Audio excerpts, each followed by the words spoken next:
আসসালামু আলাইকুম এভরিওয়ান। নাদিয়ার রান্নাঘরে সবাইকে স্বাগতম জানাচ্ছি। আশা করছি সবাই খুব বেশি ভালো আছেন। আজকে আমি আপনাদের সাথে শেয়ার করব সিমের বিচি দিয়ে শোল মাছ রান্নার খুব সহজ একটি রেসিপি। এখন এই সিজনে প্রচুর পরিমাণে সিমের বিচি পাওয়া যায়।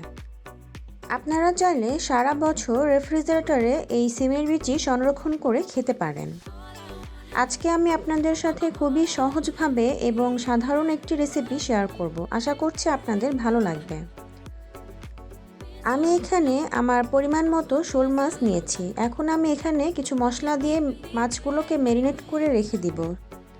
প্রথমে আমি স্বাদমতো কিছুটা লবণ দিয়ে দিচ্ছি, হাফ চা চামচ পরিমাণ মরিচের গুঁড়া এবং হাফ চা চামচ পরিমাণ হলুদের গুঁড়ো দিয়ে দিচ্ছি। এখন মাছের সাথে মশলাগুলো খুব ভালোভাবে মিশিয়ে নিচ্ছি। মশলার সাথে মাছগুলো খুব ভালোভাবে মেশানো হয়ে গেলে এখন আমি মাছগুলোকে ফ্রাই করে নিব। সেজন্য একটি প্যানে আমি পর্যাপ্ত পরিমাণ তেল কিছুটা গরম করে নিচ্ছি।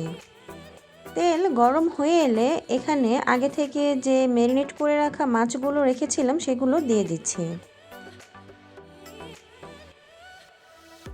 মাছগুলোকে আমি 4 থেকে 5 মিনিটের মতো এপিটোপিট করে ভেজে নিব। সবগুলো মাছ আমি এখানে পর্যায়ক্রমে দিয়ে দিচ্ছি। প্রায় 4 মিনিট পর আমি মাছগুলোকে উল্টিয়ে দিচ্ছি। খুব বেশি কড়া করে ভাজার দরকার নেই, মোটামুটি করে ভেজে নিলেই হবে, যেহেতু মাছগুলো পরে আবার রান্না করা হবে। এভাবেই আমি মাছগুলোকে খুব ভালোভাবে ভেজে নিচ্ছি।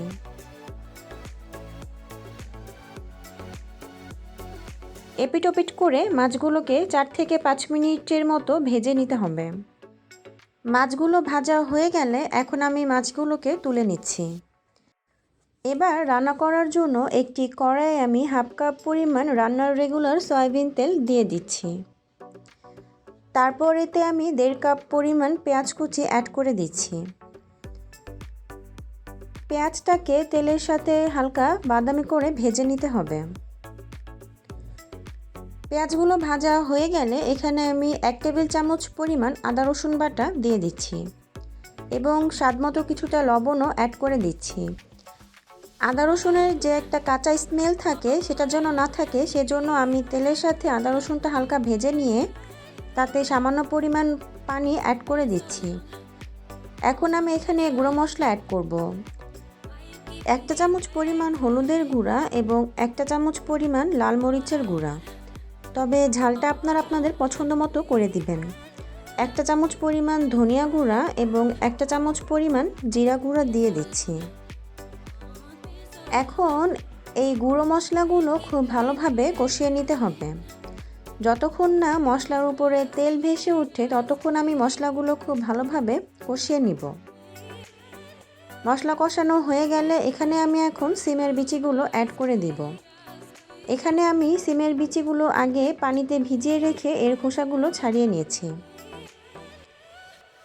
সিমের বিচিগুলো এই মশলার মধ্যে অ্যাড করে দিচ্ছি।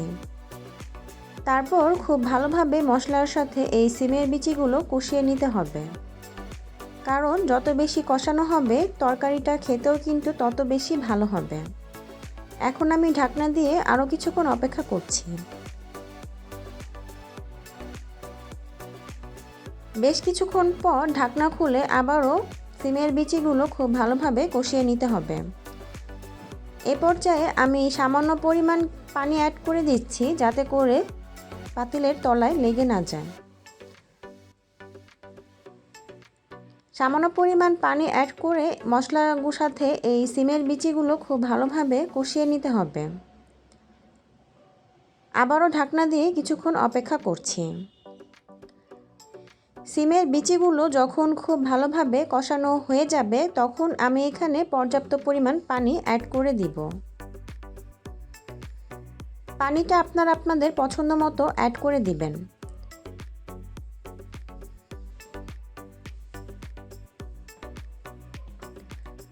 সিমের বিচিগুলো যতক্ষণ ভালোভাবে কষানো হবে এটা কিন্তু খেতেও ততটাই মজা হবে।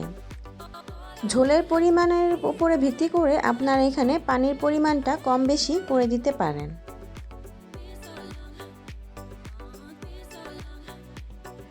পানিটা যখন কমে সিমের বিচিগুলো প্রায় সিদ্ধ হয়ে যাবে, সে পর্যায়ে আমি আগে থেকে ভেজে রাখা মাছগুলো এখানে অ্যাড করে দিচ্ছি। তারপর 3 থেকে 4টি কাঁচামরিচ ফালি দিয়ে দিচ্ছি। ঝোলটা আপনারা আপনাদের পছন্দ মতো কম বেশি করে নিতে পারেন। তবে রান্না করা হয়ে গেলে এই সিমের বিচি কিন্তু অনেকটা ঘন হয়ে যাবে। সব কিছু খুব ভালোভাবে মিশিয়ে আমি এখানে ধনেপাতা কুচি অ্যাড করে দিব। ধনিয়া পাতা কুচি এই তরকারিতে অ্যাড করলে কিন্তু এর স্বাদটা অনেকাংশে বেড়ে যায়। ধনিয়া পাতা কুচি দিয়ে আমি খুব ভালোভাবে নেড়েচেড়ে মিশিয়ে নিচ্ছি। সব কিছু সুন্দরভাবে নেড়েচেড়ে মিশিয়ে নিলেই কিন্তু তৈরি হয়ে যাবে এই সিমের বিচির তরকারি। আমি আপনাদের এখন পরিবেশন করে দেখাচ্ছি। আশা করছি আমার আজকের এই সিমের বিচি দিয়ে শোল মাছের রেসিপিটি আপনাদের ভালো লেগেছে। ভালো লাগলে বাসায় অবশ্যই ট্রাই করবেন। আর আমার চ্যানেলটি সাবস্ক্রাইব করতে একদমই ভুলবেন না। ভালো থাকবেন সবাই। পরবর্তী আরও একটি রেসিপি দেখার আমন্ত্রণ জানিয়ে আজকে এখানেই বিদায় নিচ্ছি। আল্লাহ হাফেজ।